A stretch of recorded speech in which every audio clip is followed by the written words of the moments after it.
Welcome to the show, Marshall.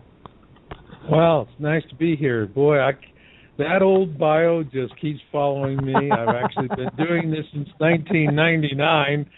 3 years, it's kind of like that goes back a ways. I think you got to let George Norrie he's going to change up your bio on the Coast to Coast page, because that's usually where I go to, because there's usually some good bios on there. That's where it's at. Okay. Yeah. Yeah. Thanks for letting me know. I'll just have to. I'll give his producer an email and just ask him to update that a little bit, and that'll be helpful. That's not the first time that's happened. I think because we have a lot of guests that are on Coast to Coast. We have them on here because I actually use Coast to Coast because I'm an avid listener, and I listen every night when I go to bed, and I lay there in bed and I listen, and so I use it as a tool to hear new guests or whatever to get on the show. So I tend to use the bio that they have there because I figure it's usually up to date because it's Coast to Coast. But we have run a couple. I think there's been a couple other instances where they weren't up to date, and I've actually changed a couple myself because I noticed that they were quite a bit out of date. So yeah. Anyway, that's where your bio came from. So. Well, now I know. Thank you so much. I can track that wily rascal down. Yeah. So, Marshall, we've been it's been coming up a little bit here and there on the show. We have done a show on Planet X before. We had Bob Fletcher on, and he was on for 2 hours talking about it. And but we obviously got into more than Planet X. We got into some other things. But anyway, so it's been coming up a little bit here and there. So I figured, well, I'll get another guest on instead of Bob this time. Maybe someone that has maybe some different point of view. And of course, I heard you were on Coast to Coast somewhat recently, and I didn't hear it that night because I fell asleep, because it comes on at 1 o'clock in the morning over here. And so I have a Coast Insiders account, so I can listen to that stuff the next morning. So I listened to your interview. And you were on I'm pretty sure you were on the same night. The second guest was Mark Sargent about the flat Earth theory. So, and we even did a show on the flat Earth here because we think it's a little crazy. We don't believe that the Earth is flat. I don't know what your opinion is on that. We don't even need to get into it. I really don't want to. But anyways, it's above my pay grade. Yeah, let's just leave it at that. and we try not to give it too much attention anyway. But yeah, and I actually thought about maybe having that Mark Sargent on the show, because the other guy that has this documentary and whatever, we don't really like him anyway. He just was kind of really off-putting. Didn't seem, I don't know. But anyway, we have you on to talk about Planet X. Maybe you got some new information that we could talk about. But I'm curious, what was it? You were working for CNN. Now, did you start getting into that stuff while you were working there? No, that was back in the 80s when it was really a news. Now I agree with Larry King. It's the cartoon news network. Yeah.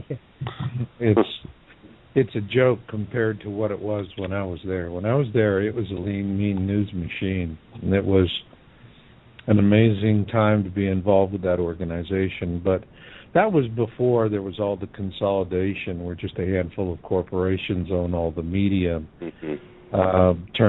They've turned it all into this Orwellian propaganda machines.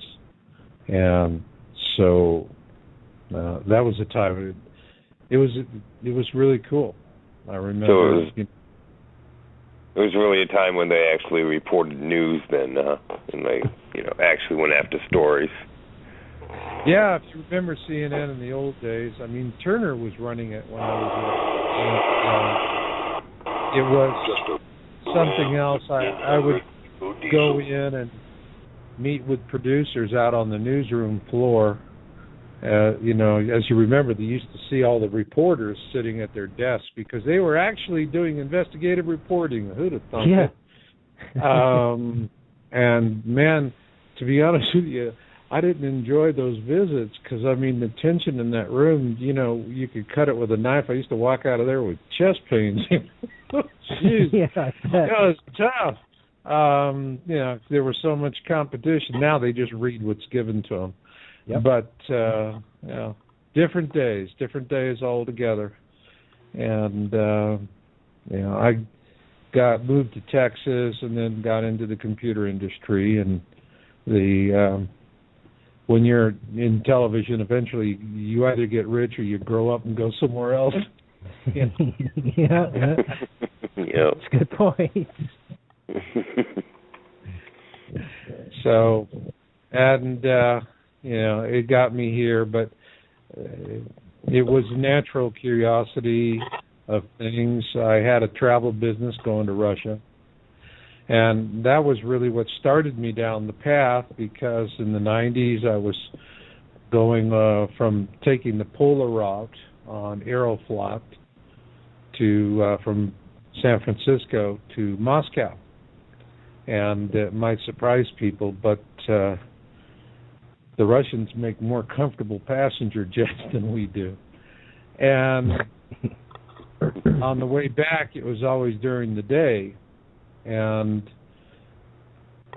first time, it was 2003, January, and I saw the Arctic, and grew up in Arizona, you know, and I mean, this was the first time I'd seen blue ice. When I saw it the first time, it was just beautiful, vast expanses of snow and rock outcroppings, blue ice. I was mesmerized for hours, and especially by the blue ice, because that's old ice, and the only time I ever saw blue ice when I was a kid in Phoenix was you went to 7-Eleven, put some in a cone, and they'd pour some blue syrup on it, and that was all I knew about blue ice. And I watched it steadily over the years. I quit my travel business in '98, and my last trip over the Arctic was in '98, and what I saw was a steady deterioration over the years. Always was flying over in December, back in January, because that's how I ran my business. And, you know, I came on that last trip, and it just looked like the whole Arctic looked like the busted windshield of a wrecked car in the junkyard. And I said, man, you know, they can call me a tree hugger. I got to figure this out. And that's what really started me on the path of trying to understand global warming, what we call weather change, and that was something where we were looking to see if the man-made causes were the principal engine of it. We didn't see enough evidence of that. I mean, we put out a lot of carbon, but to be blunt, you know, a couple of good volcano farts will do as much. And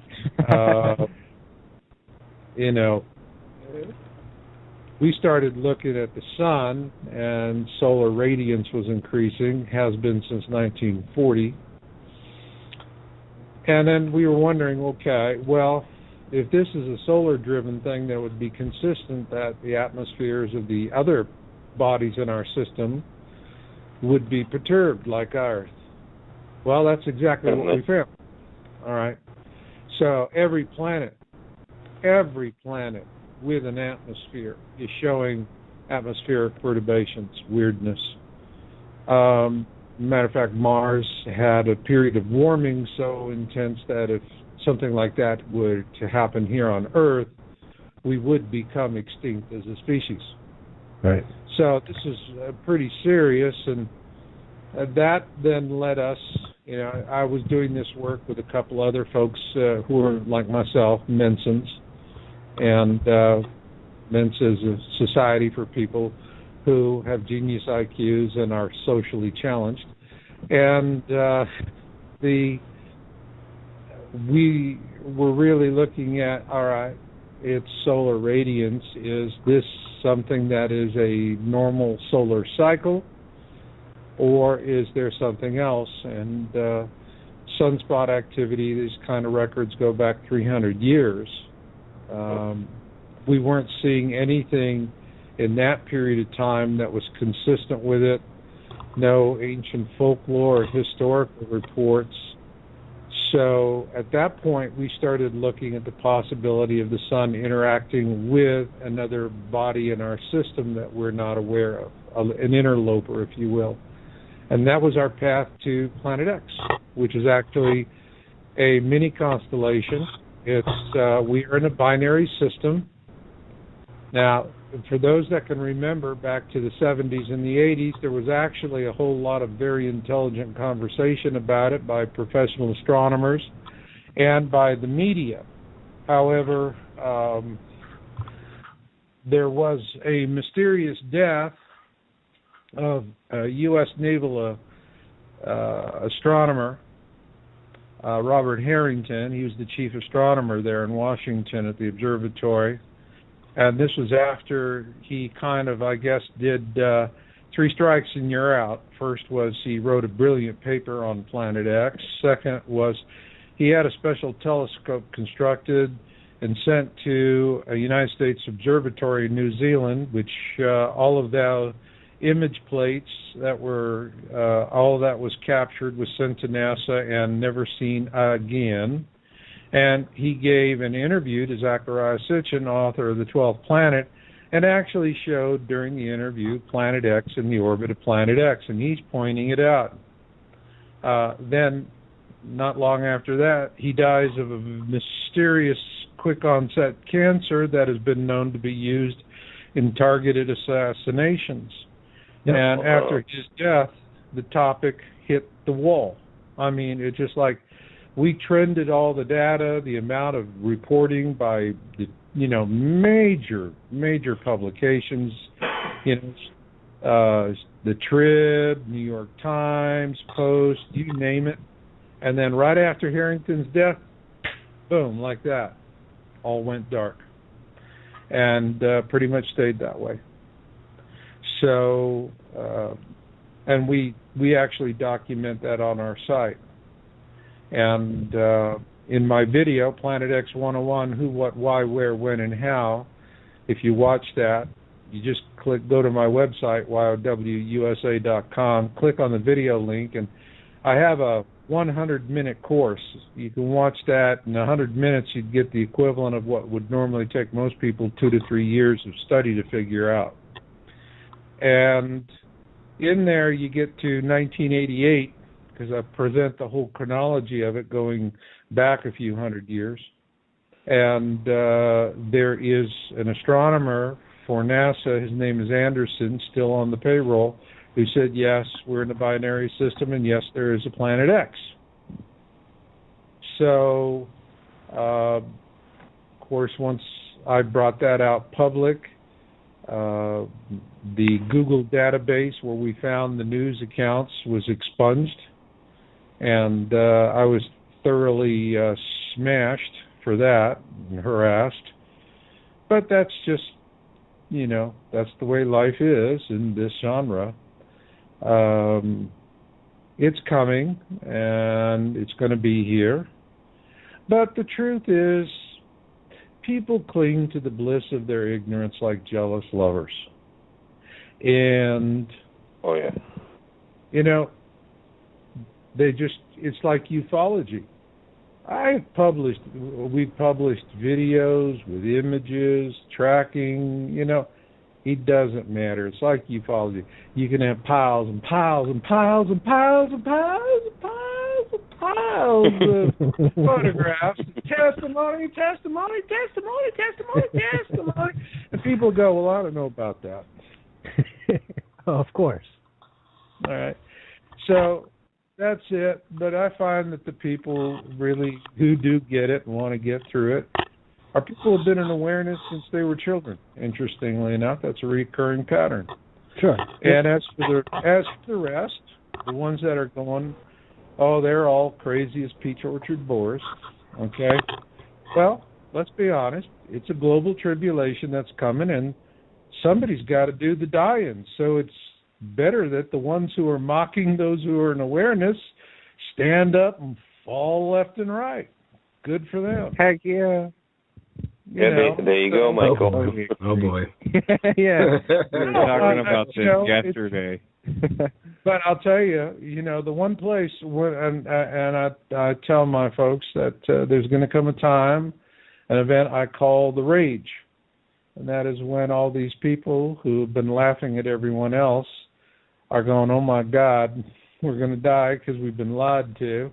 They're going to get mad. They're going to hit the streets. They're going to want to riot. They're going to, what you got to do is when they do that, they go one way, you go the opposite direction. Yeah. Better yet, you just don't want to be anywhere around all of that in the first place.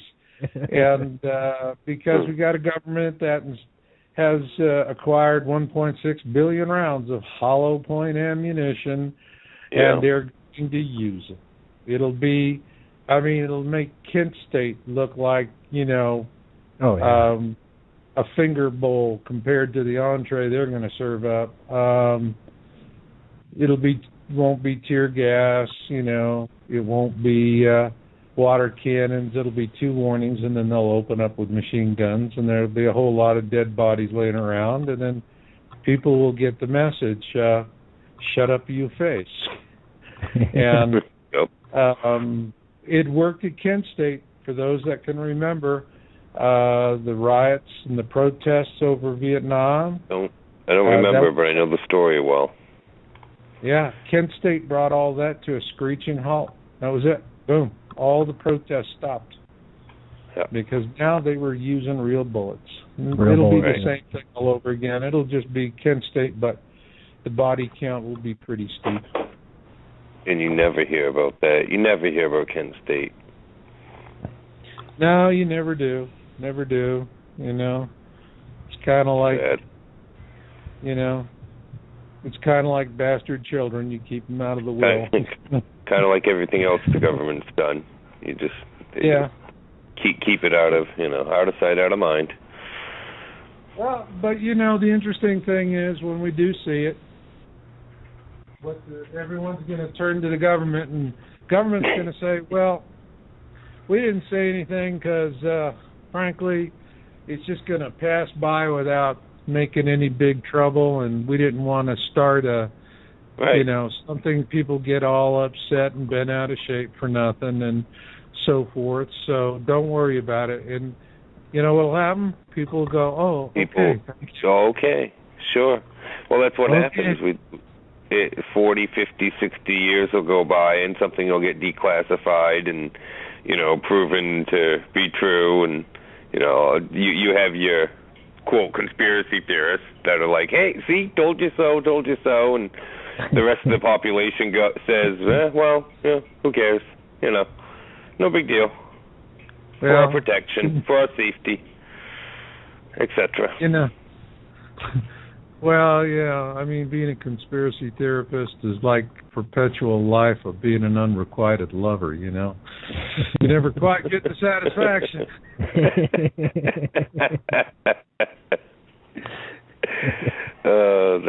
That's a funny comparison. Yeah. It's true, though.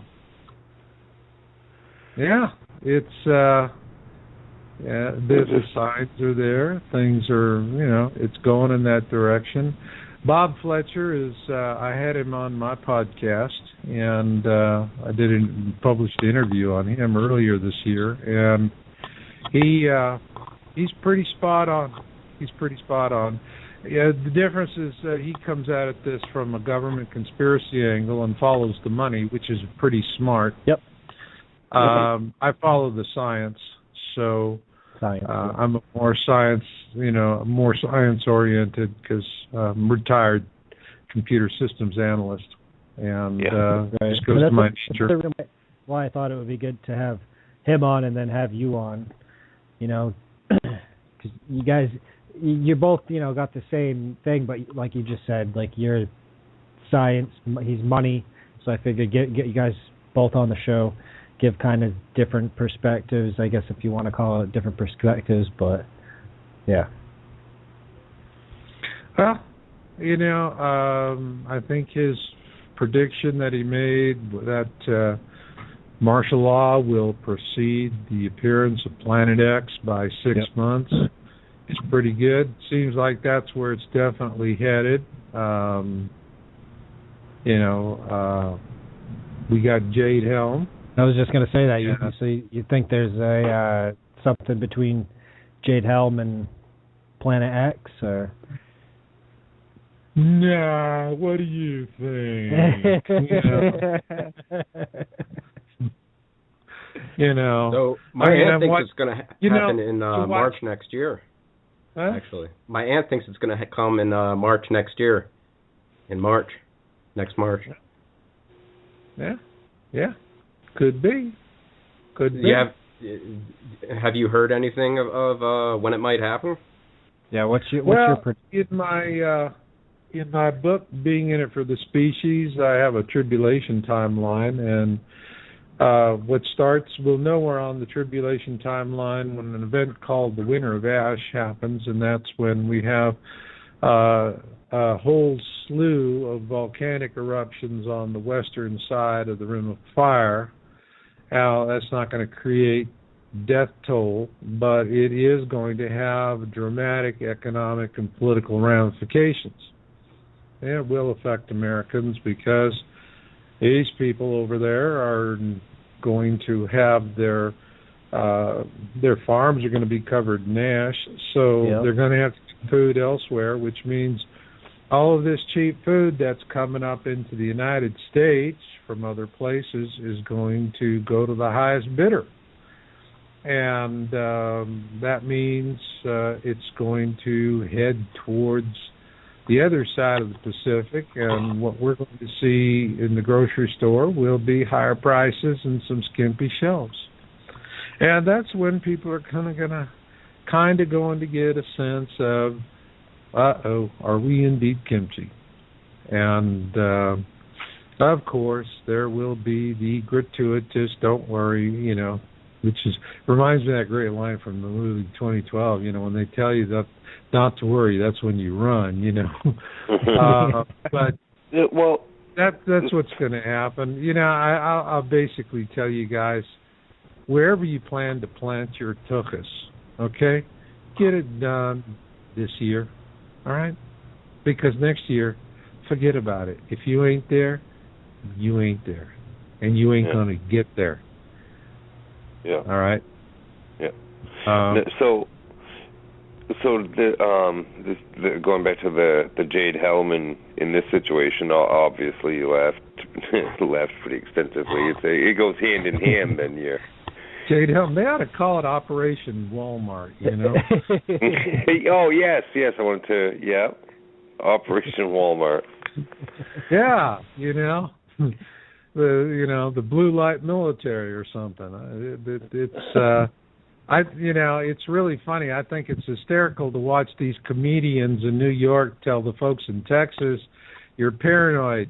Well, gee, their state has been designated a hostile state, whereas where the comedians who are mocking them, they're not being declared anything. It's really easy to laugh at somebody when you're, not the one looking down the gun barrel. And Jade Helm is the way they're setting these things up. They're basically using the Walmarts as forward operating bases, FOBs. So what do you think about the Zetatalk website? The what site? Zetatalk.com. They've been following this Planet X thing for, 15 years now? I haven't even heard of that. I haven't even heard of that. Yeah, Nancy Leader, I think her name is, Leider. Oh, you mean Zetatalk? Zetatalk, sorry, yeah. Zetatalk. Well, Nancy and I always seemed to have a good working relationship, and when other people were criticizing her, I never got involved. But now she is name-calling. She's accusing, like she accused me of working for the government. Oh, wow. And I'm going, well, if that's so, where in the hell's my damn dental benefits? And, right. Nancy is, oh, to hell with it. I think she's just as crazy as a peach orchard whore. Let's leave it at that. I think, yeah, absolutely. She's really, she's a good guy, and he's there to help us through the time. Hey, Jeff, you're breaking up. Yeah. All right. Can you hear me right now? Yes, now we can hear you. No, she thinks that Obama is a good guy and that he's going to help us through the passage. Oh, well, she must be crazy. Yeah. Either that, or she belongs to a really good cannabis co-op. Yeah. I want to get into that, yeah. Get whatever she's smoking. I mean, I just, I remember 2003, Nancy created one hell of a panic and scared a hell of a lot of people, okay? Yep. And she came on my show, and she said that it was the only time the Zetas ever lied to her, and they did it because they wanted to trick George Bush into invading Iraq. Okay. Okay. Wow. Of course, now you understand that story has changed and evolved about 1,700 times since then. And but there are a lot of people that follow her work that actually do some good, interesting stuff. But I just I don't know what her problem is. I mean, I'm busy enough with my own work. I don't have to go make scandals on anyone else. I never did that before. But what the heck, attention seekers. That's all I don't know what it is. I mean, I don't know what. Can't put your finger on it.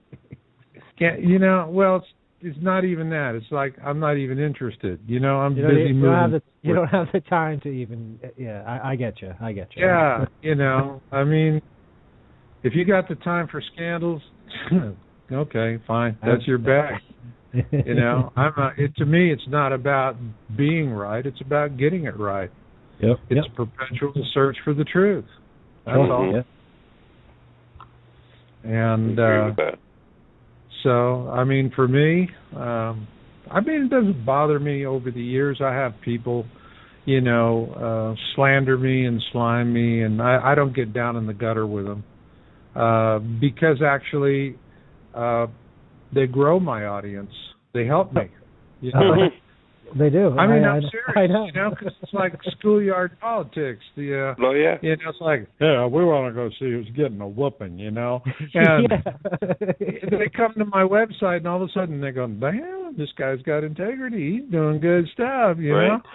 And sure enough, the more they pound on me, the more, it's like Nietzsche said, what don't kill you, make you stronger. And it really works for me. So, I get all these emails from my loyal followers. Have you heard the newest scandal that she has? And I said, I don't care. It grieves them terribly. But, I'm just going, Nancy, bring it on, baby. Bring it on. You're growing me. Well, like, bad publicity is good publicity, too, Hey, that's How's that right. go? Any publicity? There is no bad publicity. Right. Exactly. And when was the last time you remember Nancy being on Coast? Oh. Think about it. Oh, there you go. A long time. Doesn't that put it in perspective? So, but heck, I kind of. Guys, this doesn't feel like an interview. I feel like we're sitting here in the pub, and it's like one of us is going to pay for the next round. That's how it always is on the show. Yeah. We don't do interviews. We just conversations. We chill out, man. We're just chilling. So a lot of people I think personally that Planet X is 4 times bigger than Earth. A lot of people claim that it's like 10 times or larger. Well, it's actually a mini constellation. You have a brown dwarf at the center. Yeah. Right. Yeah. I thought Nibiru was tiny. Then you have planets and moons around that. So, right. In my book, Being In for the Species, we have Nemesis, the dark star, at the center of the system, and then you have going outwards from that, Helion, which is a gaseous planet, uninhabited, Arbota, and then Nibiru. Arbota is inhabited by slave species, and of course Nibiru is home world of those wonderful folks we knew as the Anunnaki. Oh yeah, beautiful people. Yes. Sure. I just wish they would leave this planet for good. You know, you guys, a good book to read is The Lost Book of Enki. Yes, that's a great book. Published. That's a fun book. You know, it's kind of like Game of Thrones with horny aliens and spaceships. Yep. I would definitely he slept with a lot of his family members. Well, actually, if you read the book literally, we came from the loins of Lord Enki of the Anunnaki. Yeah. You know, I mean, Earth girls are easy. At least that's what they figured. And sure seems to work that way. So, and Enki, I mean, if it moved, he nailed it. A guy had enough. Man, he had more sex drive than a Hollywood, casting couch. Yeah. He was an amazing fellow, but it's a book well worth reading. It's a real wake-up call. You find out the Anunnaki actually invented the very first calendar for our planet, a lunar calendar, which is we have a solar calendar, which was bequeathed to us for political purposes by the Pope Gregory, and and it's just our solar calendar. It's got white man's disease. Things just don't happen on when they should, and it's like when's the solstice? Got to look that one up. Leap years, we got to all that. Lunar calendar, baby, that's it. It's like a Timex keeps on, takes a lick and keeps on ticking. And but he invented the first calendar, 12 cycles of the moon, comprising a year, 24-hour days, and however, just 2 seasons, summer and winter. Only goes to prove he comes from Phoenix, Arizona, and right. In Phoenix, that's it. You got summer, you got winter, and the difference blurs. The 4 seasons, I guess, had to come out of Europe, where they are 4 seasons. But, today, the Hebrew calendar is lunar. The Mayans had a lunar calendar. Islam uses a lunar calendar. If you look at how many different beliefs and systems, they go by the lunar calendar, and that we found that to be really important because we have been working on the Avebury crop circle and going back, and we revisited that and doing some more decoding work on it. And what we really found was that when Sitchin said 3,600-year orbit for Nibiru, he was actually doing a literal translation of the Sumerian text, and the Sumerians and the Mayans and the Anunnaki all used lunar calendars. On a solar calendar, it actually is not 3,600 years, it's 3,548 and change. And so when you correct for that differential, all of a sudden, boom, dead on hit, last flyby. And didn't was Exodus 1500 BC or something like that. Yeah. So once you recalibrate for a solar calendar duration, boom, you're right on for Exodus. It actually is. We've had 4 previous flybys, and the last one was Exodus. Then there was a couple of good case scenarios.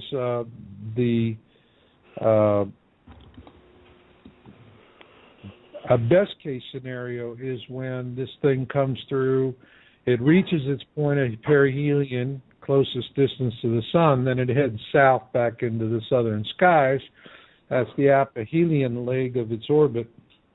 And when it crosses over Earth's orbit after going into aphelion, a best case scenario is we're on the other side of the sun. A worst case scenario is we're on the same side of the sun. Exodus was a best case scenario because we were on the opposite side of the sun. However, the deluge, Noah's flood, that was a worst case scenario where Earth was on the same side of the sun as the Nemesis systems. Planet X system was crossing well over the orbit of Earth.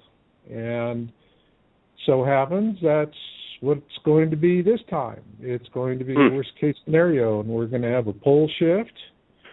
And if you boys ever heard of something called the Georgia Guidestones? Oh, of course. Yeah. Talked about them quite a few times now. All right. By the way, one of you guys needs to order another pitcher of beer. And so we're running low here. But very good. You're chugging it, guys. Come on, slow down.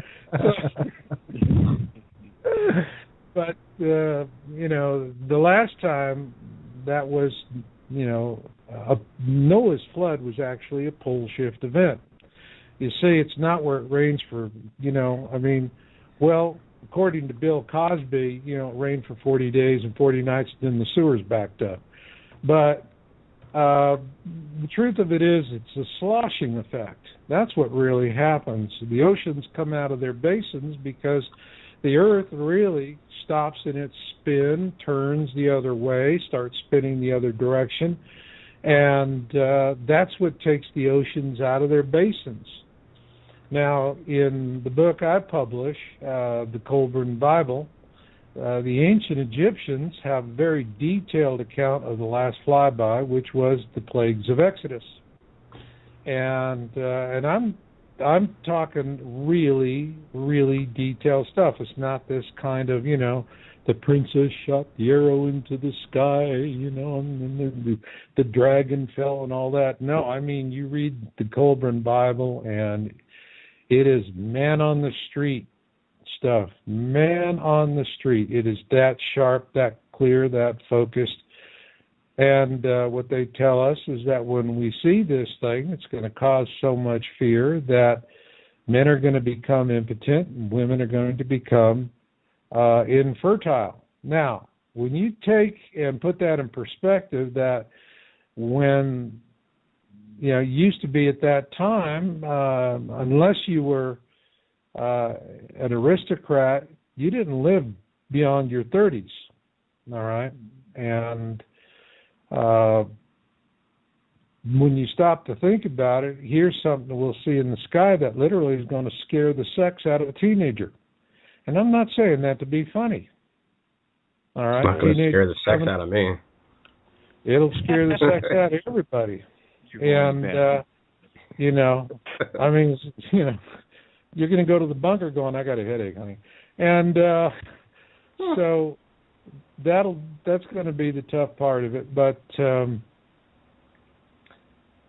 this is it is going to have a profound effect. And for the people who are prepared for it, they'll get through it. But, the Georgia Guidestones, and your listeners can look that up, those were constructed by a secret society in Georgia. It was the Rosicrucians, right? Well, who knows? You know, nobody took. You know, it's. I mean, it could have been anybody. You know. His initials on the guide stone was something like RC. Okay, RC. You know, I mean, you know, it could have been Southwest Airlines frequent flyer. I don't know. Nice. We don't.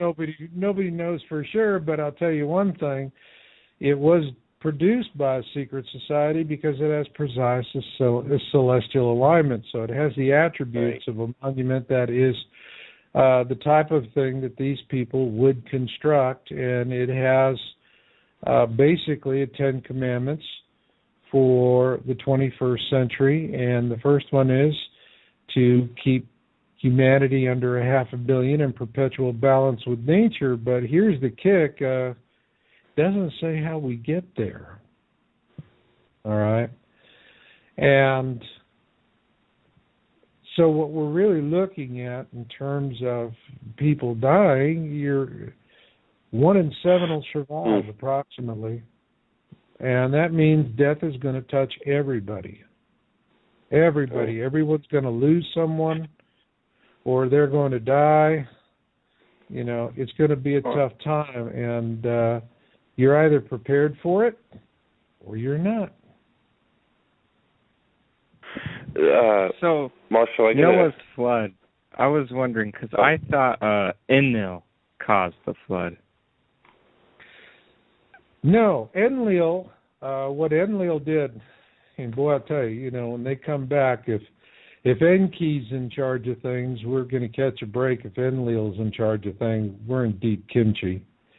And Enlil, and this is in the Lost Book of Enki, what Enlil did was he withheld information about the coming flood, and so that there would be the maximum dieback of the human species.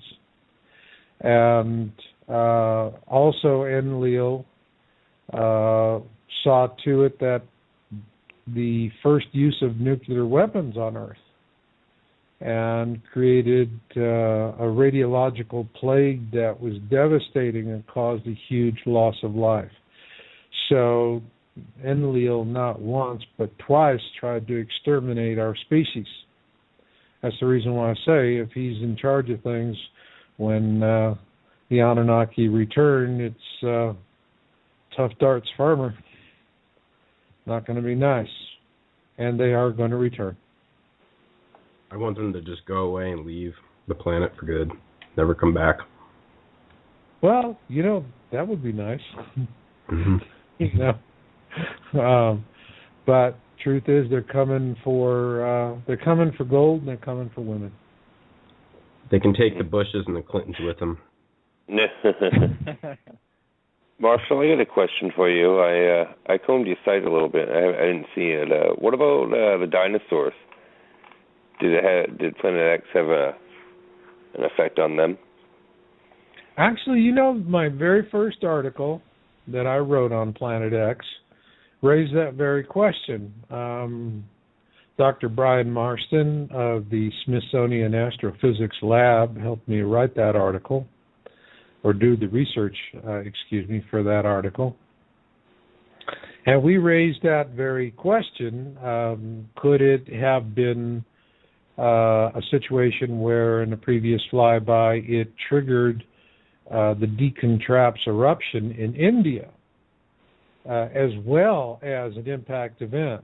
You know, the thing of it is that when this star system comes around, you know, it's like the carnival. You know, here comes the clowns first, then comes the pachyderms, and then behind them the guys with the, you know, the buckets and the shovels.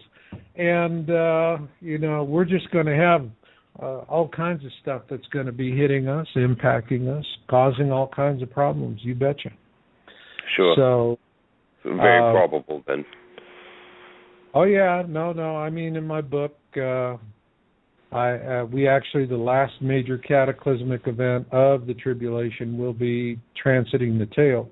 And that's when we fly through the vast dust tail of the Nemesis system, which is going to contain a lot of iron oxide, dust, and a lot of, we're going to have meteor showers, meteor storms that are really going to be nasty. Kind of,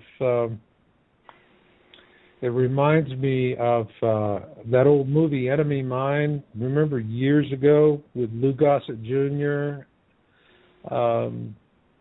And the Xerxes, the impact events, and it's really going to pound the dickens out of us, and that's going to be hard on folks because their strength and endurance is going to be mightily taxed by everything, and these meteorite showers are going to wipe out a lot of people, hopes and dreams, because they'll have a period of quiescence.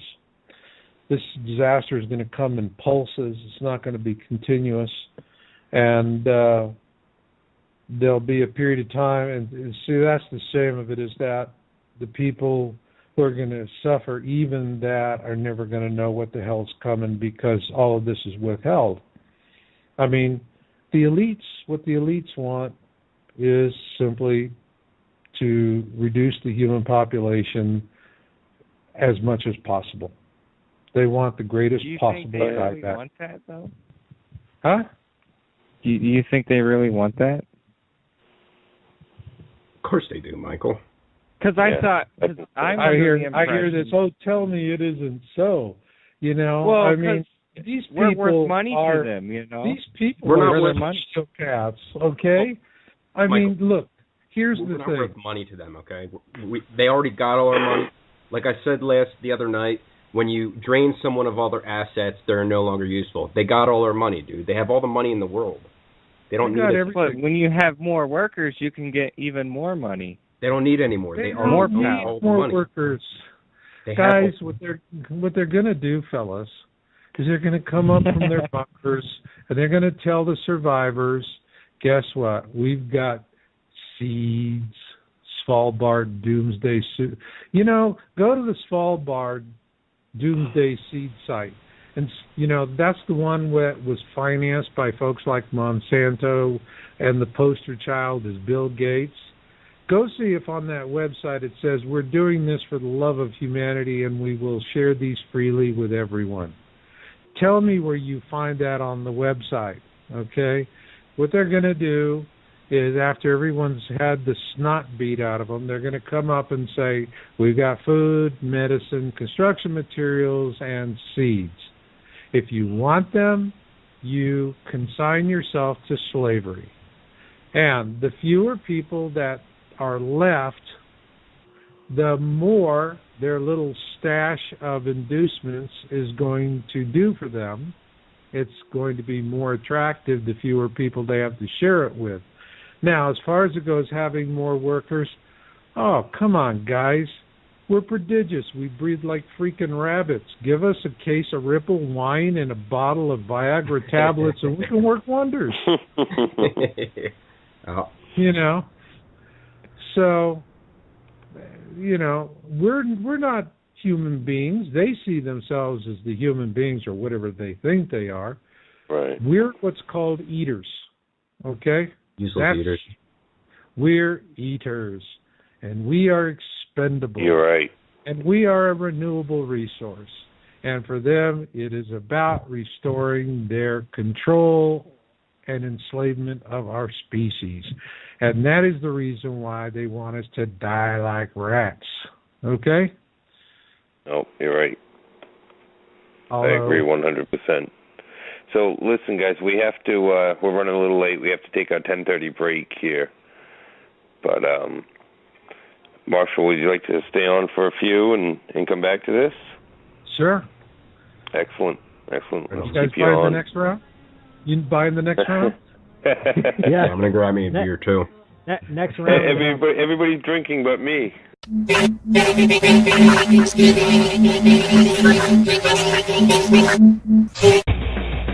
And welcome back to episode 103 of Authentic Enlightenment. I am your host, Chris Perkins, and of course, joined by my co-hosts, Jeff Giles, Michael Wagner, and Mark Cummins. and our guest, Marshall Masters. All right. Now. You almost said Marshall Mathers. I did. I almost said Marshall Mathers. Me and Mark were talking about that earlier. We're like, people are going to see that you have a guest on named Marshall Masters, and they're going to think that it's Marshall Mathers. But anyway. Yes. I guess kind of an inside joke there. Some people might get it. Kind of. I told Chris. Anyway, yeah, wow. What's that, Mark? I said it might bring some more listeners. You never know. Yes. Marshall Mathers, that's a pretty worldwide popular name, huh? Yeah, Eminem's going to talk about Planet X. Yeah. His next album. Yes. Planet X. All right, anyway. That'd be epic. Sorry. So I figured I'd bring this up. I know Michael is right now is reading the 12th Planet, right, Michael? Oh yeah, I am. Yep. So are you Pretty just interesting. you just getting into his books, or is that your first? Well, I read Gerald Clark's book, and the Anunnaki of Nibiru, and I thought that was cool. So I checked out Zechariah Sitchin's work, and I got all of the Earth Chronicles. Ooh, the Earth Chronicles are great. It's been about 10, 15 years since I've read them. I'd like to reread them, though, because, to be honest, I don't really remember a whole lot from the books, other than, the stuff that we talk about on the show, but anyway, yes. So I'm sure... Marshall was going over it earlier. Yeah, I was 12 months in a year, 12 hours, twice a day, 12 celestial bodies. There's got to be a 12th planet. 12 gods of the Sumerians. There's actually a lot more than 12. There's a few that they just don't care to identify as planets. So, Marshall, I have a question for you. Fire away. There was a few people claiming that when Planet X passes us, that it's going to wipe our memories clean. Do you know anything about that? I haven't heard that one. It's new to me, but that's interesting. Yeah, like the electromagnetic. What were we talking about?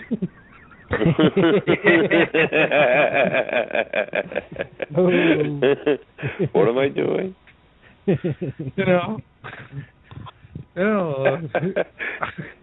God, I mean, I just stick with the science. I mean, there's more cockamamie theories than I can keep a track of. Honest to God, guys, there's just more cockamamie theories than I can believe. And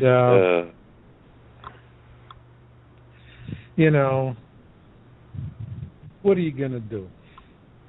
That is good. I can just picture a whole bunch of, like, a world just full of, infants. Memories completely gone. Yeah, that'd be crazy. No idea what's going on. Yeah, they were claiming, like, you have to wear a copper helmet or something. Oh, my. Well, guys... where are you getting this stuff, Jeff? What? People have just all kinds of theories and ideas. Oh, all right. And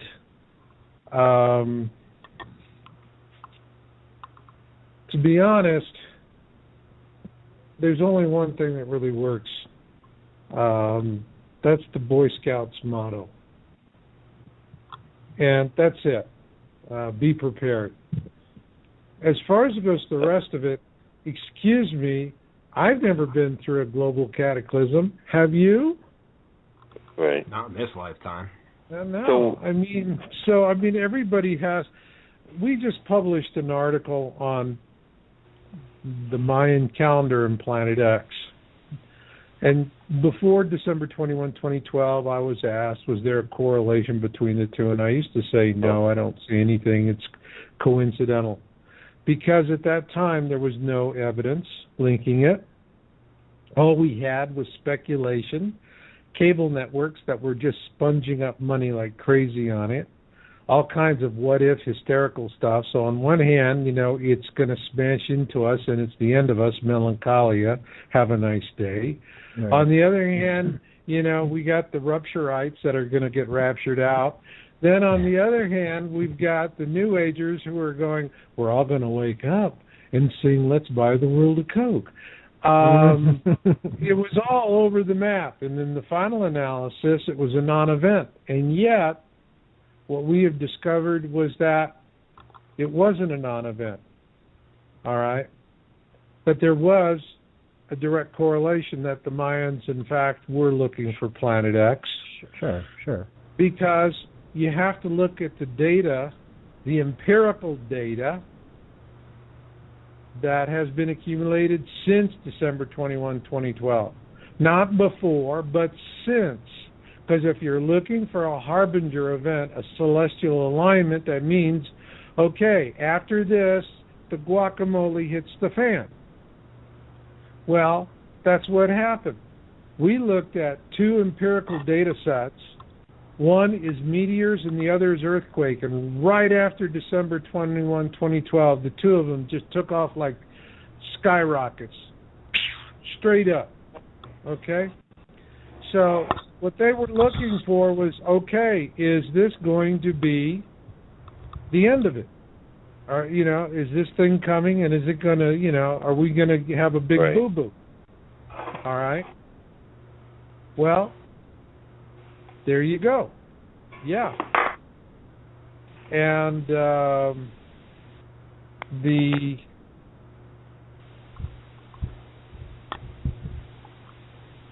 thing is,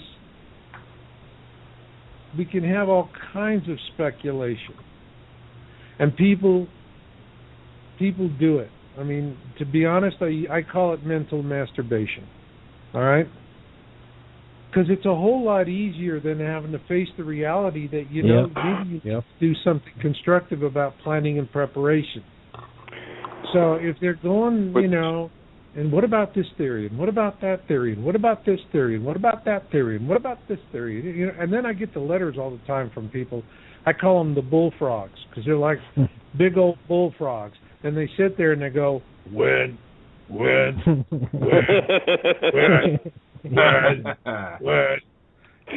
awesome. Get a life. Better yet, get a plan. Okay? Oh, okay. I want to know. Okay, Marshall, you keep mentioning that, which I agree with you 100%. What do you think is the best plan of action? Like, what's the best thing to do to prepare? Do something. I mean, you're going to have to, I have published, all of my books are about survival and preparation, okay? Sure. If folks, you want to do something, you can go to my website, yowza.com. There's a lot of information there. I'm doing survival wellness advocacy for people who want to have a survival vocation that will make them worth their weight in beans to a survival community. I talk to survival issues all the time and what people have to do. All right? And it's, the thing is you're looking at a tribulation of 7 to 10 years. Right. And so going out and getting a 3-day supply of water and flashlight batteries ain't going to cut it. It ain't going to cut it, no. All right? No. So, I just published God's Mission and Planet X. Because the first thing anyone who writes on the topic and has any serious gravitas is going to tell you is that you got to get right with God. Of course, then after that, they're like comedians who forget the punchline to their joke. And they just leave you hanging there. So I went ahead and answered that question, at least from my own personal perspective. But that's really the first thing you have to do is you have to decide, you have to accept responsibility for the information and the knowledge. But, think about Noah and the flood. That's an excellent story. Because every time I've talked to a whistleblower, every one of them says the same exact thing. It's like it's stitched into their brains for some reason. They all say, now I know how Noah felt. All right? Now, we all know the biblical story. Noah spent 100 years telling everybody this was going to come. And what did they do? They laughed at him, went up to his wife and said, hey, your hubby is one short of a six-pack. He's not the brightest bulb on the tree. All that kind of nonsense. Then all of a sudden, here comes the water, and guess who is beating their fists on the hull of the ark? Like that. Let us in. Ready for that conversation. Right. Right. Okay. Did Noah open the door? No. Now, why don't you guys, let's see if you can, I mean, there's a right answer to this question, and I will tell you, only 1 in 10 will get the right answer. Why did Noah refuse to open the door of the ark to all these yutzes out there that had been mocking and ridiculing him, and now they're banging on the hull, treading water, and pleading for their lives, and he doesn't open the door? Why? Because they were assholes. They weren't smart enough. They didn't want to restart the planet with those types of people anyway. Right. Bingo! The 1 in 10. All right. Look, here's the full answer. Okay. I like the first one better though, personally. But they're assholes. Like afangu you. And but look, Noah was the naval architect, commander, and master of a vessel charged with the restoration of terrestrial life on the planet following a global catastrophe. Now, I'm sure when Noah was, Noah's sitting in the ark and he's hearing them go, "We're ready for the conversation, Noah." Okay, and he's not opening the door. I'm sure that man cried. He cried for. He had humanity in his soul. But he couldn't open the door, because if he did, I'll tell you what would happen over the course of the following 4 days. If he opened up the dark and let him in, on day 1, everybody would be singing his praises. Noah the magnificent, Noah the wonderful, Noah the wise.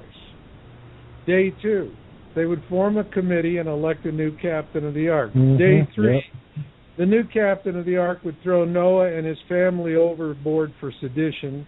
Day 4, the ark would burn and sink, and the mission would fail. Okay? In other words, if you're not prepared for what is going to happen, you're a loose cannon on deck. Yep. And you're most likely going to turn into some freakazoid monster. All right?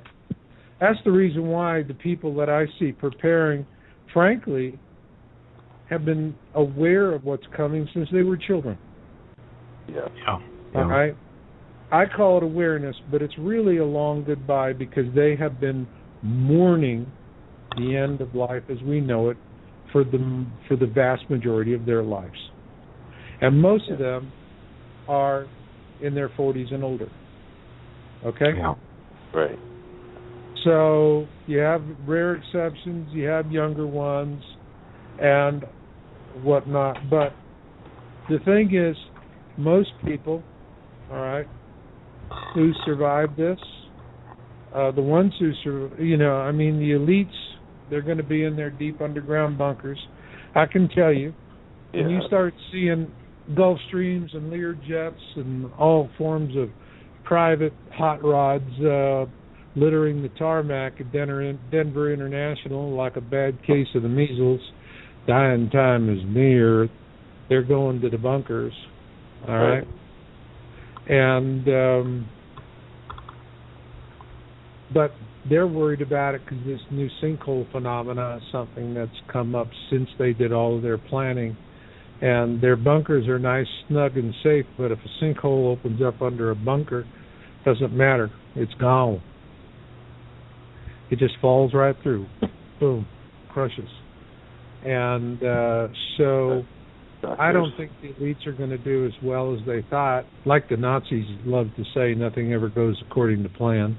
Right. And that'll be the case for them. I think, by and large, those on the surface will have about as much chance of surviving as those below. Obviously, you live on a coastline, you live on a major fault line, you live next to a volcano. Hey, you know what they say in the 3 golden rules of prime real estate: location, location, location. Everyone that's living along coastlines, and that's the majority of humanity, that's what's going to, on the initial events, that is going to be the big killer. Right. And what about, you bring that up, what about like the fracking areas and stuff? Are those going to be affected a little bit more now? Man, that is a heart pain for me. I look at a combination. The natural disasters are bad, but I mean, they pass. Okay? Right. You know, and earthquakes kill, but actually it's buildings that collapse in earthquakes that kill. Yes. All right. Between the nuke plants and the nuke plants. I mean, the industrial accident scale is going to be simply horrific. It's like death by design between actually the fracking, the nuke plants, and GMO. Those 3 things are going to kill millions and millions of people. The fracking, the well casing, concrete well casings have, on a best case scenario, a 30-year lifespan. A small percentage of them actually fail the first day the well goes active. However, you have something like the New Madrid, San Andrea. They go off, and they go off big. That's kind of everywhere in the country. They're going to feel it. And so these concrete well casings are all going to crack and shatter, which means the toxic brew of chemicals that they use to make those wells is going to start seeping up into the aquifers and then into the land, and then you're going to see, you know, brown dead land and poisoned water. And we already see a good example of that. That's already happening in a lot of areas, and it's been documented. There's just a massive amount of cover-up thanks to our wonderful mainstream media, corporate media. In terms of nuke plants, Matt Stein, the author of When Technology Fails, wrote an excellent article on that. We could have 140 Fukushimas. They can scram the reactor cores, but you still have to keep cooling them for a couple of years. All right. Well, what happens if there's no electricity for the plant to run the pumps to cool the reactors, even after you've scrammed them? All right. Boom. Fukushimas all over the place. So we're going to have massive numbers of radiological disasters. You don't want to live with you want to know where nuke plants are, where the prevailing winds are, and you want to be somewhere else. Fracking, I think future generations are going to remember Tom Ridge as the Mangala of fracking death. Pennsylvania used to be one of the prime areas, actually. I used to recommend, when I first started doing this, I do what's survival relocation analysis. I have webinars I do. You can find them on my website. And help people with trying to figure out where the heck they got to bust a move to. And I used to have a lot more choices before fracking, but my God, places like North Dakota, forget about it. Pennsylvania, forget about it. New York, forget about it. Entire swaths of land that would have actually been sustainable now are just going to become industrial wastelands, poison lands, death lands, and they'll be that way for 100 years until Mother Nature can clean up the mess. Well, that's not good. I'm in Pennsylvania. Well, yeah. Location. Yeah, I'm in Maine. Me and Chris. Maine's a lot better. I want to get to Maine. Well, look at it this way. You'll never run out of light. All you got to do is strike a match to your well, and you'll have perpetual light. Not that you'll want to drink what comes out of the well. maybe use that burning chemical to distill off the water. There are some spots, north central, that you just really got to look around and see really hard. Vast majority of Pennsylvania. I mean, Pennsylvania is on the western border, and on the eastern border has the nuke problems. In the center used to be great because, you know, what the three characteristics I like for land are soft earth, rolling hills, and access to water. And Pennsylvania, New York, these places used to, you know, they have it. Problem is they have fracking, and it's just going to poison the hell out of all of that, and it's a damn shame. Exactly. Sure. So, Marshall, we do have some callers. I don't know if you're interested in talking to some callers and answering some questions. Sure. Yeah, but hopefully, you know, the caller. Yes. We should remind them. Anybody that's calling in, say what you got to say, and that's it. No. Try to keep it under 30 seconds. We'll try to keep it under a minute or two. 30 seconds, right. That's not very much, you know. But if you got a question or two, that's great. But not like the last caller that was on where I wasn't on the show. You guys just kept letting talk. Anyway. Yeah, she was good. Yeah, I can't say too much because I know who she is. So. She told you that like 5 times. Like, oh, I went to school with Chris. Yeah. Oh, okay, I see. Yeah, anyway. her name was Melissa. Yeah, Melissa, Missy. Anyway, so let's go to a caller. Caller, what's up?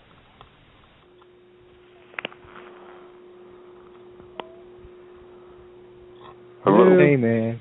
Anybody there? Hello? Maybe he was just calling to listen. Maybe It's a just 50-50. Calling in to listen. I know, man. People call in because not everyone can get the show on their cell phone. Only certain people, like with iPhones or whatever. Some people actually have to call into the show if they're using their phone. But all right, we'll try another one. See if this is someone listening or someone that actually wants to talk. Hello, caller. Hey, I had a question for your guest, right? Someone that's got a question. This sounds like Maddie. Yeah, it is. Hey, Matt. Hey, I've actually had a couple of questions for him. Shoot, man. All right, here we go. I was curious what his thoughts were on the whole, Jade Helm pertaining to Planet X, and in the aftermath, after the flyby, what he thinks about the world's militaries. Will there be a world war and a battle for power in the aftermath? I mean, I just don't see China, Russia, and the United States getting along. So I'll take his comments on that off the air. Thanks, guys. Awesome, man. Thanks for calling. Okay, thanks. Hey, good questions, caller. I think Jade Helm I think the purpose of Jade Helm is to actually have a pretext for creating FOBs, forward operating bases, for when martial law is declared. Right. And martial law could follow on shortly afterwards. You know, what you're seeing is, and also, I think Jade Helm it's going to be extended into October or November. They'll drag it out because what they're doing is on all of these Walmart stores, they've got all these shipping containers behind the store, and they're empty because that's what they're going to do. They're going to take everything out of the stores and put them on the shipping containers.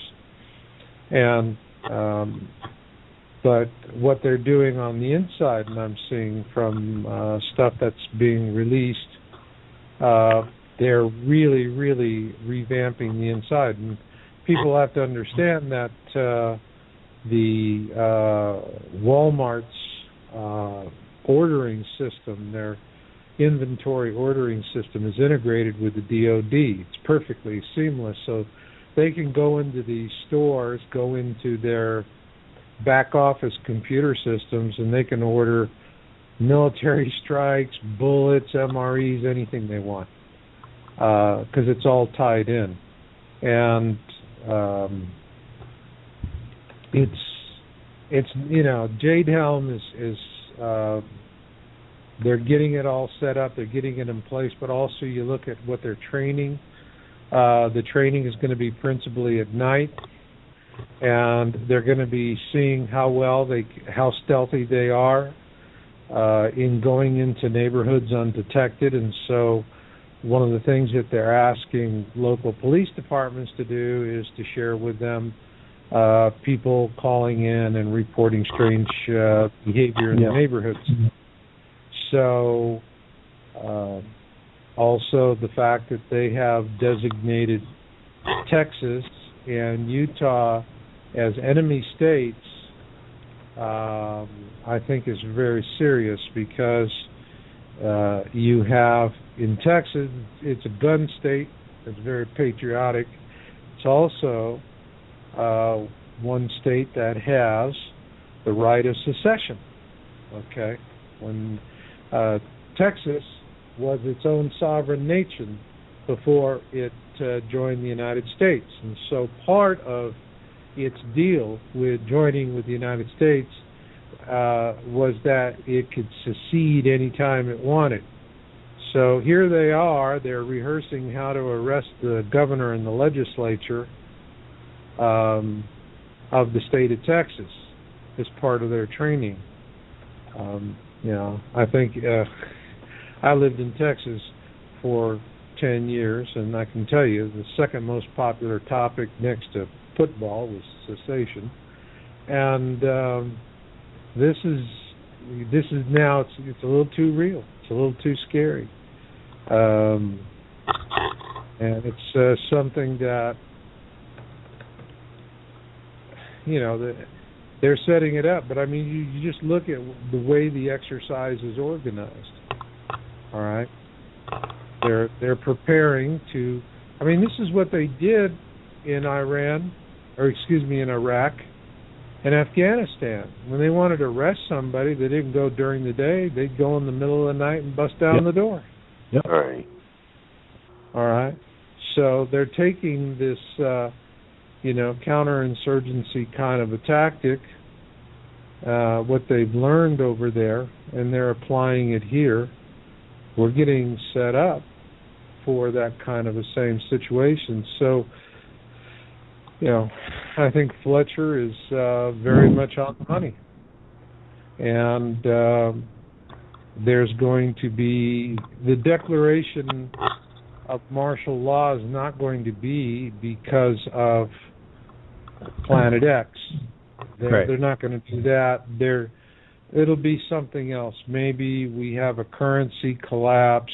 Right. That's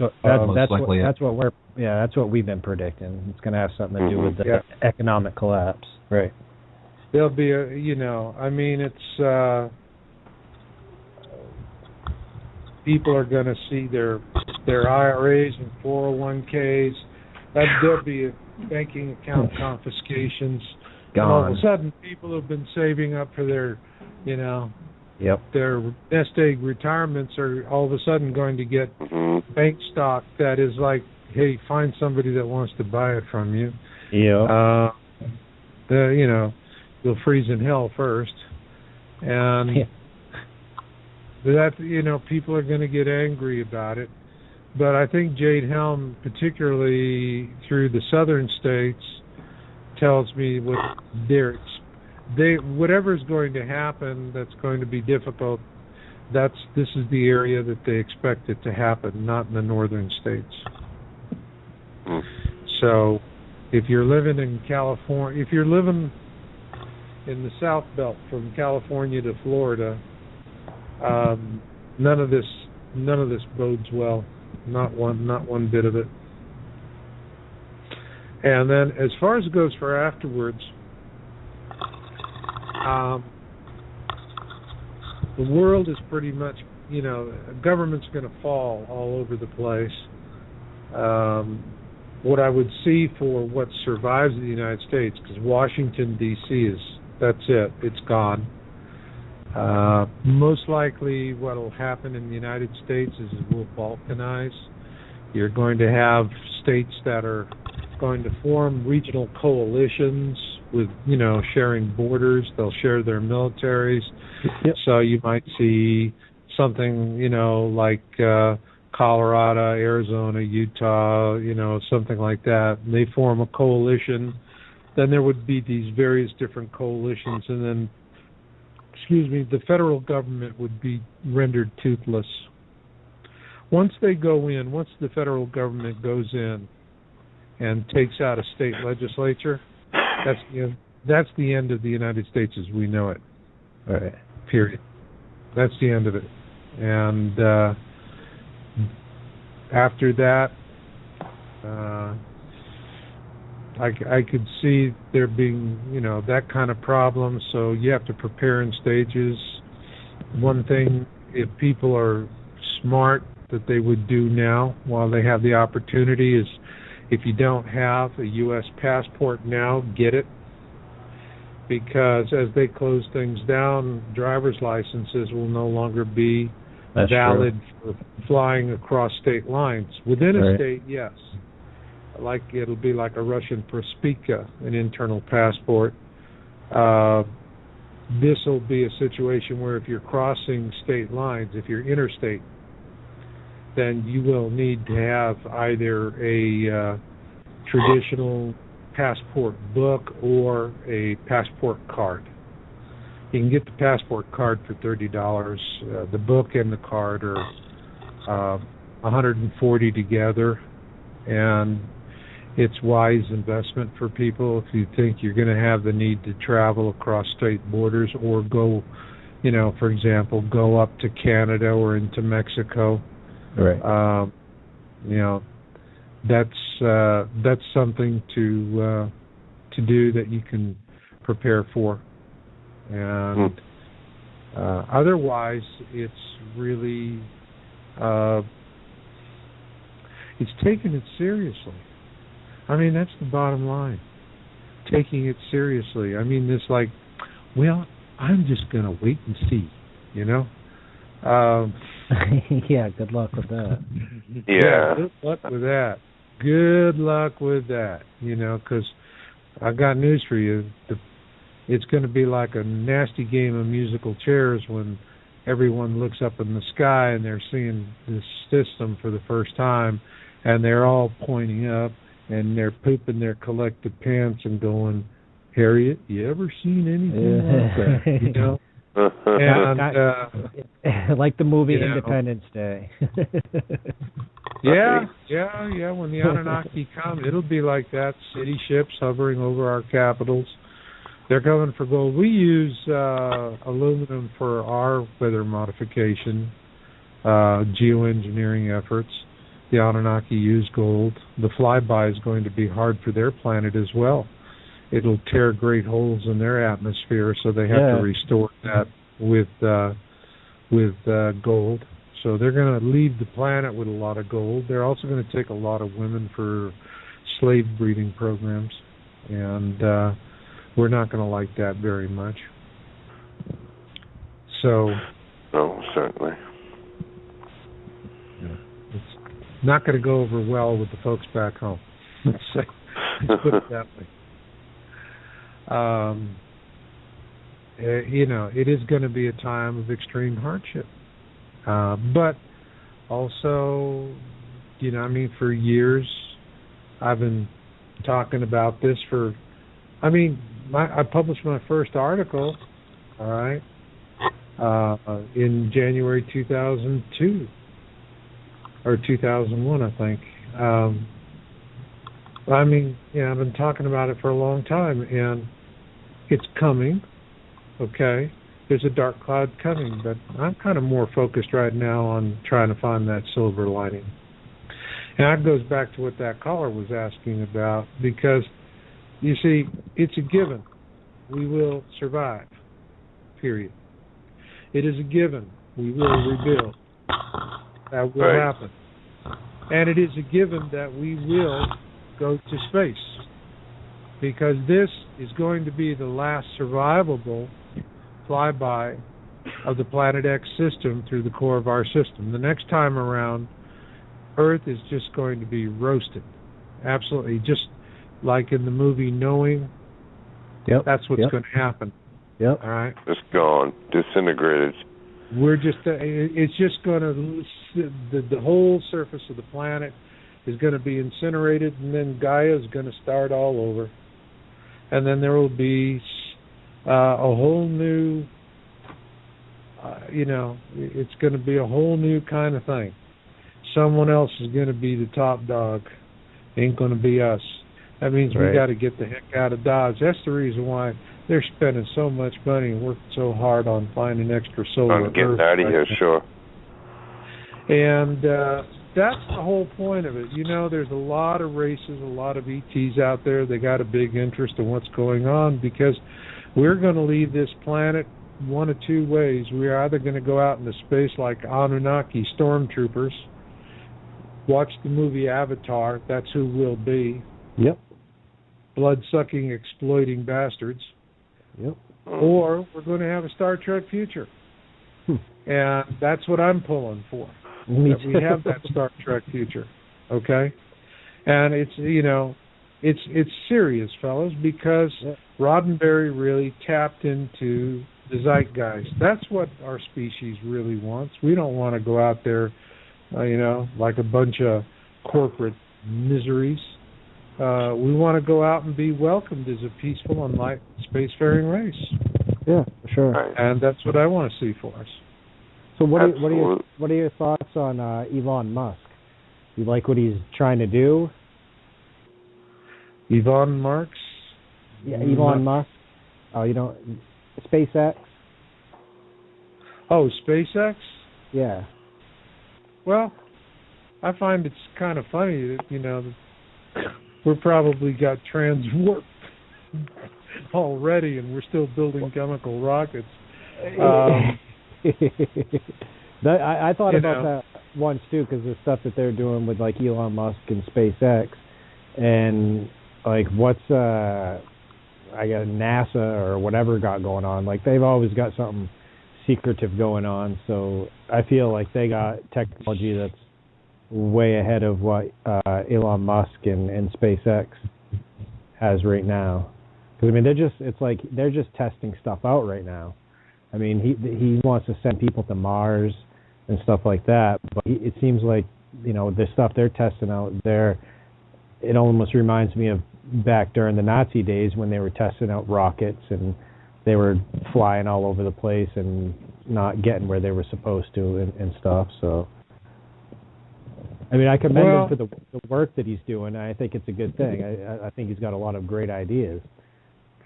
But I think the technology is already out there, and he might be a little bit behind on some of the secret technology that they have that they haven't really showed us. So, well, I think what they're doing right now is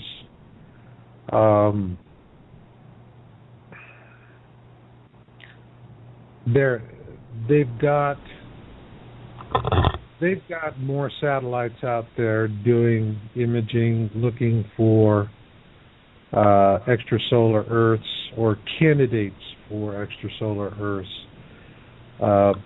than they're publicly saying. It reminds me of that great line from Contact: "Why build one when you can build two for twice the price?" Right. And what they're doing is I worked on a project for Lockheed Martin, conversion of a KH-1 spy satellite to civilian purposes, and these things can put down so much data that it just takes weeks, if not months, for computers to claw through it. And what's happening now is, they're pumping it down in vast quantities. And while everyone is sweating out the tribulation, I think the elites are going to be down there sorting through all of their data sets and looking for candidate Earths, candidate potentials, and then once we get through the flyby and the dust settles, that's when they're going to start launching their probes. And they're going to start sending probes out into space. And so that's what I think that they've got planned. We can certainly see evidence of them preparing for such events. Yeah. Yeah, they're doing it. So I think your caller asked about the military aspect and the wars. I think it really hits on that central issue of, all right, we are going to go to space, but how are we going to do that? As Anunnaki stormtroopers, or are we going to have a Star Trek future? It sounds hokey, but that's really what it is. No, it makes sense. It really does. Yeah. So I think our species, if we are allowed to evolve naturally, we will choose the more enlightened path. But we're manipulated, divided, made to be antagonistic towards each other. It's by Anunnaki researchers, it's widely held Anunnakis are the ones that gifted us religion for the purpose of dividing us. And the story of, the Tower of Babel story actually originates with the Anunnaki. They were the ones that used to be that there was one common language for the planet. They were the ones who decided to change that and to divide us as a species so that we would be less of a threat to them, easier to manage. And so there's quite a bit. There's quite a bit. But in chaos is opportunity. Every Passover is celebrated every year, and Jewish families get together and they celebrate Passover. And this is when the Jewish people were freed from bondage in Egypt.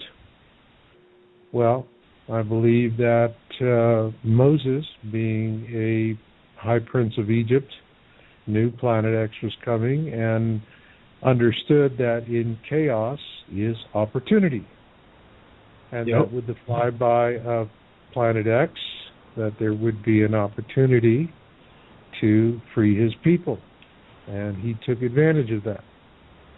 Oh, yeah, easily. I mean, that's what turned the waters red. That's what parted the Red Sea, was because of the rotation stopped and the sloshing of the oceans and the water. Yeah, I mean, it's the Egyptian accounts are very the Egyptians in the Colburn Bible, and the reason why the Colburn Bible was written, initially it was called the Great Book by the Egyptians. It was the size of a modern-day encyclopedia, actually. It was vast. Only a fourth of it now exists. And it's a compilation of both Egyptian and Celtic wisdom texts. But what they tell us about it, about the Exodus story, was that the Pharaoh of Exodus was leading the charge, and that there was a great slaughter, but then the water returned and the Pharaoh of Exodus perished. And after Moses made it over to the other side, the party really started for Egypt because they were invaded from the south, because Exodus was a global event, and people in the south knew that the Egyptians had vast stockpiles of grains in their granaries, and they came up to take a spoil and to get some gold. And the Egyptians, after, especially then the word got out that they had lost an army, chasing after the Hebrews.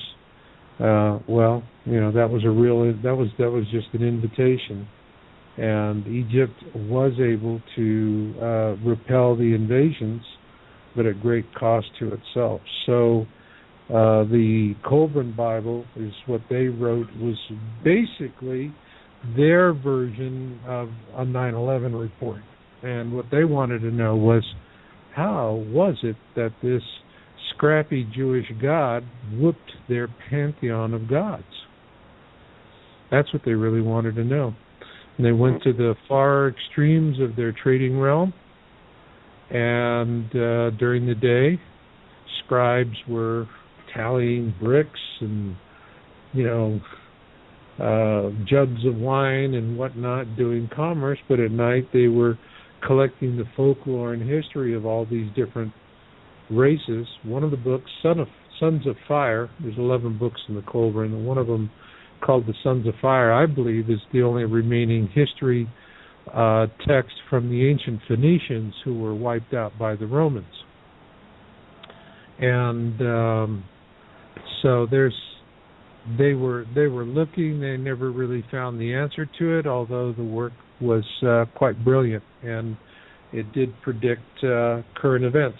It said that a harbinger of this coming flyby would be when the fall of the Soviet Union and the rise of radical Islam.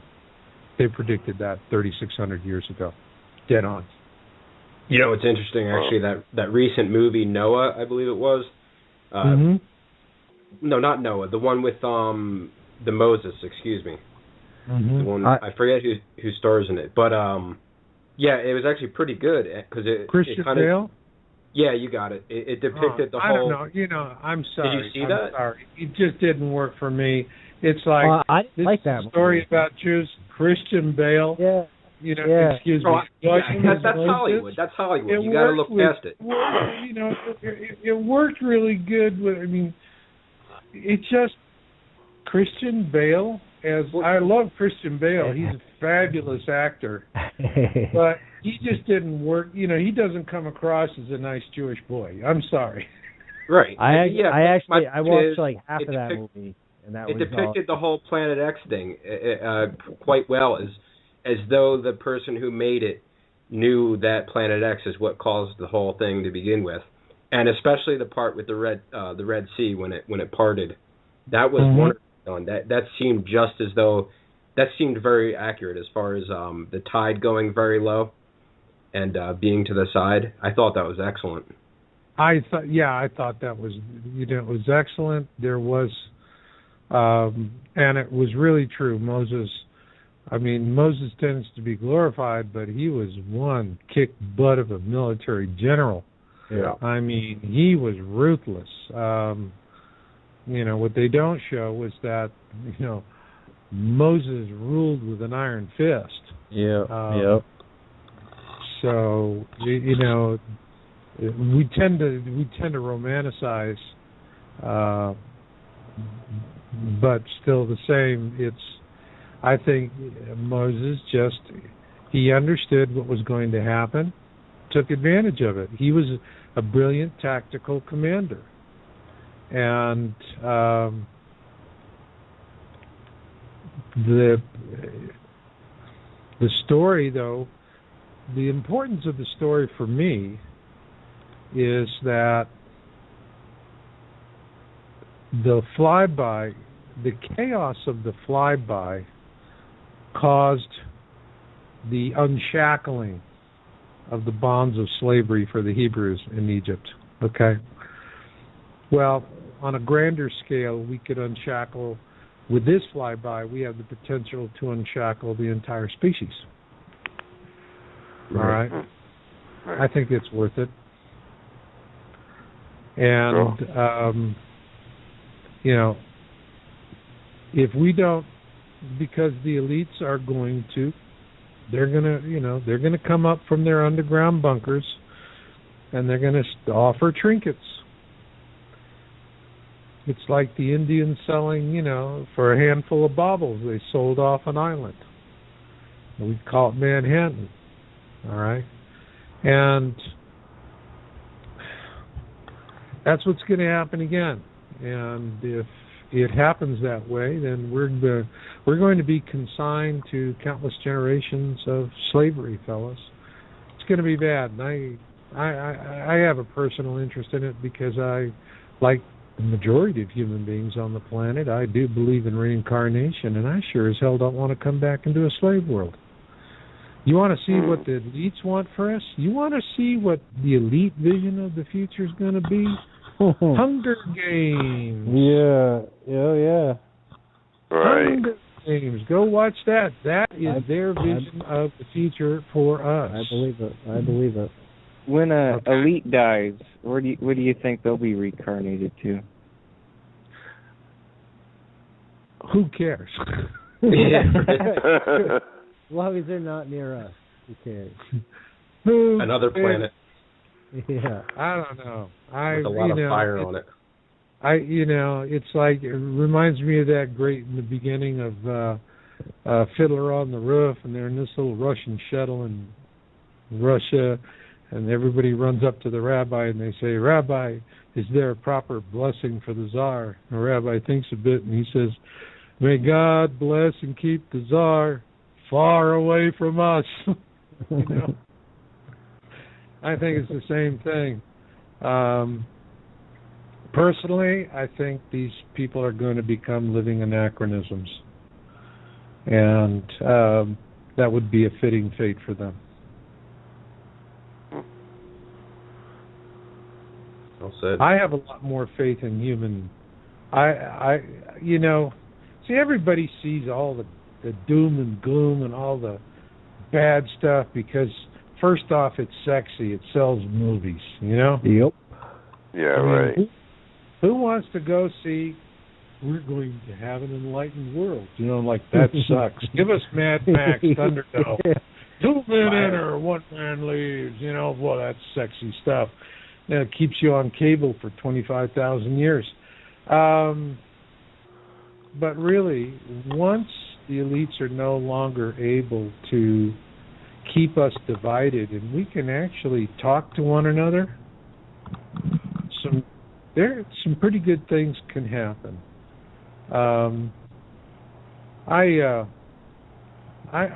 have more faith in our species. Yeah, they're the people that are, and they're always going to be the good, bad, and the ugly. But I think there's more good people out there than we think.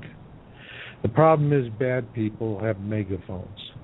Yeah. The good people are just quiet. Yep. Enduring. Mhm.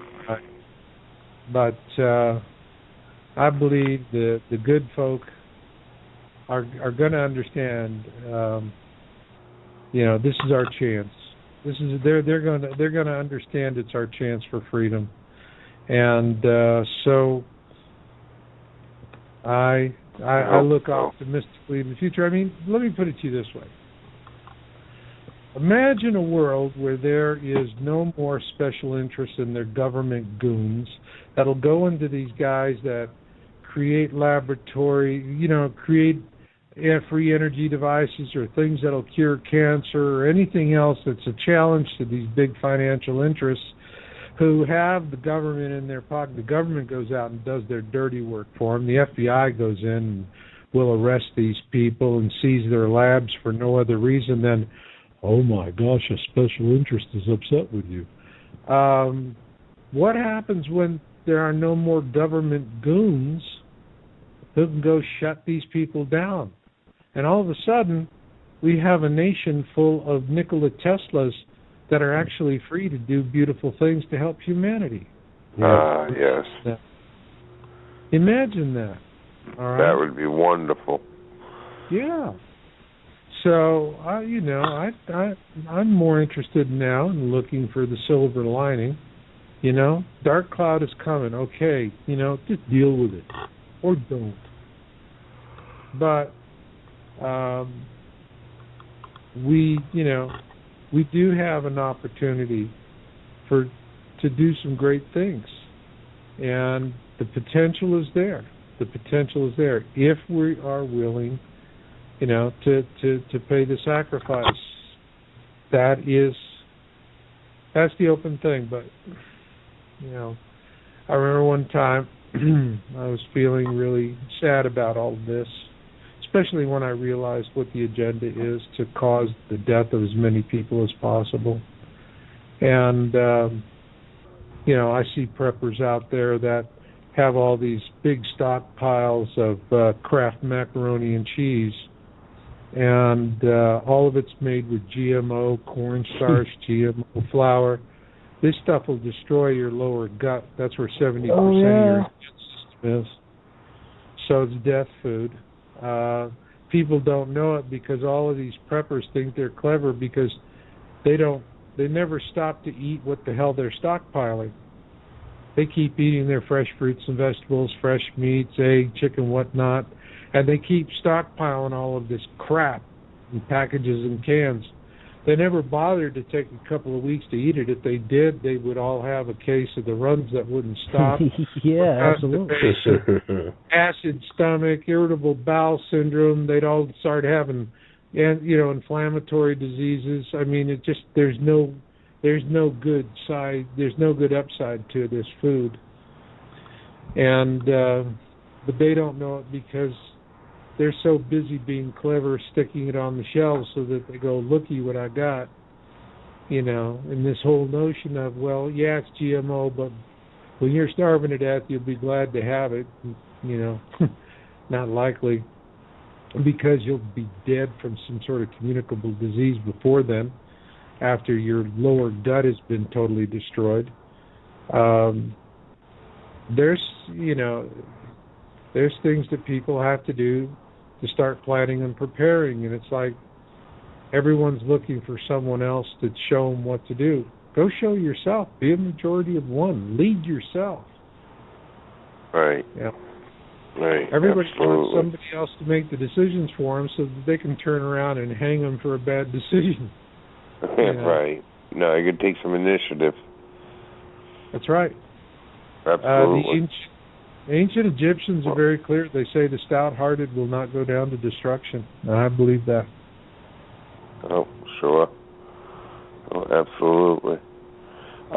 Marshall, listen, we went a little past schedule here, so we're gonna go ahead and wrap up the show. If you want to, plug your site and plug any of your books, anything you want to get out real quick, and sure. If you just go to my site, yowza.com, YOWUSA.com. You can also find it at marshallmasters.com. That's 2 L's. And everything, that's your portal. Everything you're going to need, books, knowledge, most everything I do, I give away for free. Always have. Oh, nice. And if you click on up on the top, you click on videos. That's the first link. There's a series of videos, but the first link that says video, when you click on that, it's a 100-minute immersion crash course into Planet X, and it's the equivalent of about 4 years of personal research compressed into 100 minutes.